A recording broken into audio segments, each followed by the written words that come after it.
নমস্কার বন্ধুরা, আজকে আমি গাঠি কচু দিয়ে কাতলা মাছ রান্না করবো আলু দিয়ে। আমি গ্যাসটা ধরে নিচ্ছি, কড়াইটা বসাই দিচ্ছি। আমি 4 পিস কাতলা মাছ নিয়েছি। হলুদ দিয়ে দেবো, লবণ মাখিয়ে নেব, একটু সর্ষের তেলও দিয়ে দেবো। আমার কড়াইটা গরম হয়ে গেছে, দিয়ে দেবো সর্ষের তেল। তেলটা গরম হয়ে গেছে, এবার আমি মাছগুলো দিয়ে দেবো এক এক করে।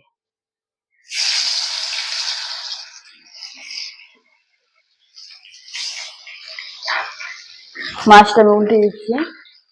মাছটা একটু কড়া করে ভাজবো আমি। মাছটা আমার ভাজা হয়ে গেছে, মাছটা এবারে তুলে নেব। দিয়ে দেবো একটা শুকনো লঙ্কা, দিয়ে দেবো জিরে। এবার আমি সবজিগুলো দিয়ে দেবো, গাঠি আর আলু দিয়ে দেবো, কয়েকটা কাঁচা লঙ্কা চিরা দিয়ে দেবো, হলুদ গুঁড়ো দিয়ে দেবো, 1 চামচ লঙ্কার গুঁড়ো।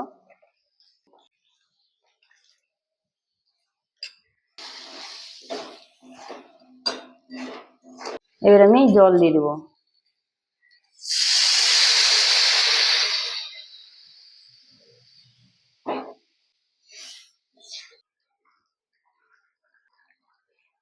আমার ঝোলটা ফুটে গেছে, এবার মাছগুলো দিয়ে দেবো।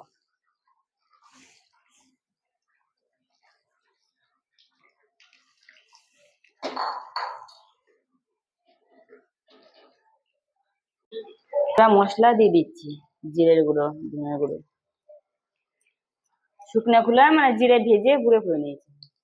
এই মশলাটা দিলে দারুণ লাগে তরকারিটা খেতে, দিয়ে দিবেন আপনারা। আমার তরকারিটা হয়ে গেছে, তরকারিটা আমি নামিয়ে নিচ্ছি। আমার গাঠি কচু দিয়ে আলু দিয়ে কাতল মাছের ঝোলটা হয়ে গেছে রান্না। আজকের মতো পর্বটা এখানে শেষ করছি। আমার ভিডিওটা যদি ভালো লাগে থাকে লাইক কমেন্ট শেয়ার করবেন, বন্ধু হয়ে পাশে থাকবেন, সাবস্ক্রাইব করবেন। নমস্কার।